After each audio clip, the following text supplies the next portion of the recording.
मेरी पहले से ही 3 बेटियां हैं और मैं अब और बच्चे पैदा करने की हालत में बिल्कुल भी नहीं हूँ।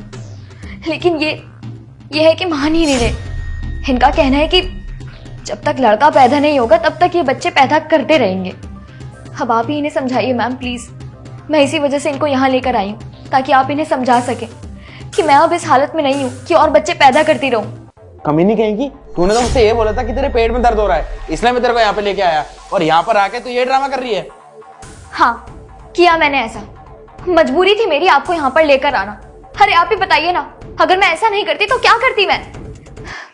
मेरी बातें तो आपको समझ में आ नहीं रही कि अब मेरी हालत खराब हो चुकी है। मैं हमेशा बच्चे पैदा नहीं कर सकती आपके लिए। मुझे लगा यहाँ आऊंगी तो मैम आपको समझाएंगी, तब जाकर शायद आपको समझ में आए। तू चुप कर, तूने ये बात यहाँ पर बोल के ना अच्छा नहीं किया। वैसे भी ये हमारा पर्सनल मैटर था और तूने ये मैटर यहाँ पे खोल के बहुत गलत किया है। और हाँ, क्या कह रही थी तू कि मैं लड़का लड़का करता रहता हूँ?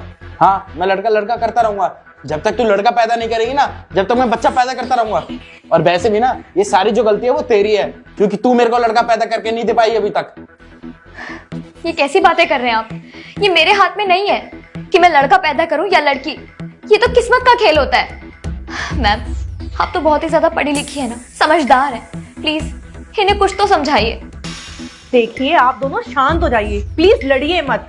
और एक बात आप बताइए मुझे, जब आपकी वाइफ को बच्चे नहीं चाहिए तो आप क्यों बच्चे कर रहे हैं? और मुझे तो ये बात आपकी समझ नहीं आ रही है। आपको पता है इस तरीके से अपनी वाइफ को फोर्स करना ना इल्लीगल है। आप उसे इस तरीके से फोर्स नहीं कर सकते बच्चे पैदा करने के लिए।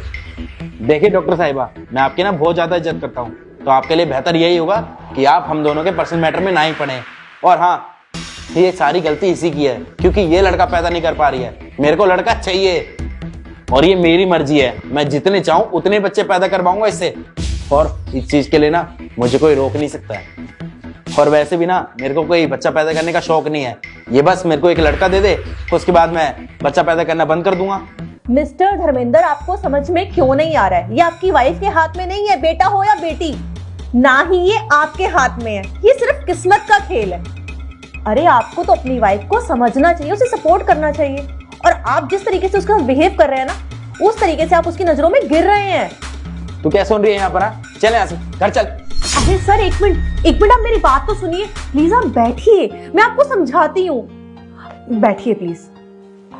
मैं आपसे कुछ पर्सनल क्वेश्चन करना चाहती हूँ, प्लीज आप माइंड मत कीजिएगा। अब आप जॉब कहाँ करते हैं? मैं एक फैक्ट्री में जॉब करता हूँ। ओह अच्छा। अब तो आपकी सैलरी कितनी है? यही कुछ 35-37 हजार रुपए। देखिए धर्मेंद्र जी, मुझे कहते हुए बिल्कुल भी अच्छा नहीं लग रहा है, पर आपकी सैलरी कितनी बोली आपने? 35 से 37 हजार। अरे आपके 3 बच्चे पहले ही हैं। आजकल इतनी सैलरी में होता ही क्या है? और आप एक बच्चा और चाहते हैं। आप सोचिए, जब 3 बच्चों का खर्चा आप इतने में नहीं उठा पा रहे हैं तो एक बच्चा और करने के बाद तो आप बहुत प्रॉब्लम में आ जाएंगे ना। मैं आपको एक बात बता दूं, दिल्ली जैसे बड़े शहर में रहना आसान नहीं है। आपके पास 3-3 बच्चे हैं, उनकी एजुकेशन का खर्चा है, वो क्या पहनते हैं, क्या खाते हैं, हर चीज का खर्चा होता है। और आपने मुझे बताया कि आप रेंटेड हाउस पे रहते हैं, तो आपको उसका रेंट भी पे करना पड़ता होगा। तो आप खुद सोचिए 35 से 37 हजार में आजकल होता ही क्या है। और आपकी ये बात ना मुझे बिल्कुल भी अच्छी नहीं लगी कि आप मुझे ये कह रहे हैं कि जब तक आपके घर लड़का पैदा नहीं हो जाएगा आप बच्चे पे बच्चे करते रहेंगे। अरे इससे आपका ही नुकसान है, किसी और का नुकसान नहीं है। आपको धर्मेंद्र जी ये बात क्यों नहीं समझ में आ रही है?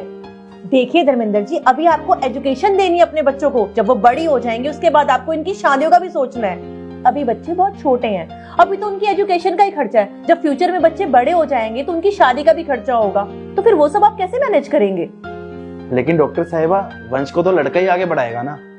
धर्मेंद्र जी, आप ये कौन से जमाने की बात कर रहे हैं? अरे आजकल तो बेटियां कंधे से कंधा मिला के चलती हैं। अरे पढ़ती लिखती है, माँ बाप का नाम रोशन करती है। अब आप मुझे ही देख लीजिए, मैं भी तो किसी की बेटी ही हूँ ना, और मैं भी आज डॉक्टर हूँ। और आज अपनी वाइफ को आप एक लेडीज डॉक्टर के पास ही क्यों लेकर आए? क्योंकि आपको पता है कि उनको लेडीज डॉक्टर की नीड है। तो आप कैसे बोल सकते हैं कि बेटियां बाप पर बोझ होती हैं या बेटा होना ही जरूरी है? अरे ये हमारे समाज की गंदी सोच है जो लोगों की चेंज ही नहीं हो रही है। अरे बेटियां बहुत कुछ कर सकती हैं। अरे बेटियां तो पायलट बन चुकी हैं, प्लेन उड़ा रही हैं। तो घर चलाना कौन सी मुश्किल की बात है? अरे आपकी 3-3 बेटियां हैं, एक दिन वो आपका नाम रोशन करेंगी, आप देखना। धर्मेंद्र जी मेरी बात को समझिए, आजकल बेटा और बेटी में कोई फर्क नहीं है, ये सिर्फ हमारी सोच का फर्क है। डॉक्टर साहिबा, शायद आप सही कह रही हैं, आज आपके समझाने पे मुझे इस बात का एहसास हुआ है कि शायद मैं बहुत गलत कर रहा था। मैं ये सब करके अपनी वाइफ की हेल्थ के साथ खिलवाड़ी कर रहा था और अपने बच्चों का भी फ्यूचर खराब कर रहा था। थैंक यू सो मच मुझे समझाने के लिए, और मैं आपसे वादा करता हूँ कि मैं आगे से कभी भी इस तरीके की गलती नहीं करूंगा। मुझे खुशी है धर्मेंद्र जी कि आपने मेरी बात को सुना और समझा। आपका बहुत बहुत शुक्रिया मैम। मैं तो उम्मीद ही हार चुकी थी कि इनको मेरी बातें समझ में आएंगी, क्योंकि मेरी कोई भी बात ये समझ नहीं रहे थे। लेकिन आपके समझाने से शायद इन्हें फाइनली समझ में आ गया है। बहुत बहुत शुक्रिया आपका। ठीक है धर्मेंद्र जी, तो आप इनका अच्छे से ध्यान रखिए और रेगुलर चेकअप के लिए मेरे पास लेकर आते रहिए।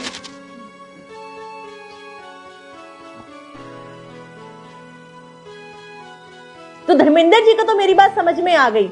उम्मीद करती हूँ आपको भी मेरी बात बहुत अच्छे से समझ में आ गई होगी। मैं आपसे यही उम्मीद करती हूँ कि आप सब अपने बच्चों का, अपनी वाइफ का बहुत अच्छे से ध्यान रखें और ये बेटा बेटी में कोई फर्क नहीं होता, इसे समझें।